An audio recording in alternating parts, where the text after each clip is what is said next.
100% पैसे कमवले पाहिजेत. माझं काय मत आहे, 100% पैसे कमवले पाहिजेत. पण जे पैसे कमवतोय ना त्याचा आनंद पण घेता आला पाहिजे ना. आणि ज्याच्यासाठी पैसे कमवतोय त्यांना वेळही देता आला पाहिजे ना. एका व्यक्तीनं आपली पूर्ण तरुणपण रिटायरमेंट नंतर आपण आनंदात घालवायचे आहेत, यासाठी प्रत्येक पैसे असे जपून जपून वापरले, आपलं मन मारून तो पैसे जपत राहिला.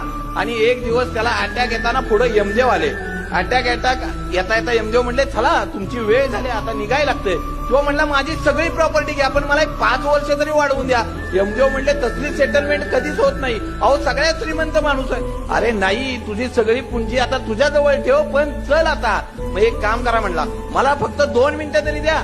यमदेव म्हणले, अरे 2 मिनिटं काय घेऊन करणार आहे तू? नाही म्हणलं, 2 तरी मिनिटं द्या. यमदेव म्हणले, चला दिली तुला 2 मिनिटं. ती 2 मिनिटं जाता जाता त्यानं फक्त एका कागदावर लिहून ठेवलं, आयुष्यात 100% पैसे कमवा, पण पैसे कमवताना ज्याच्यासाठी कमवतोय ना त्या व्यक्तींना वेळ द्यायला विसरू नका. मग आपली बायको असेल, आपली मुलं असतील, आपलं घर असेल, त्याच्यासाठी वेळ द्या ना.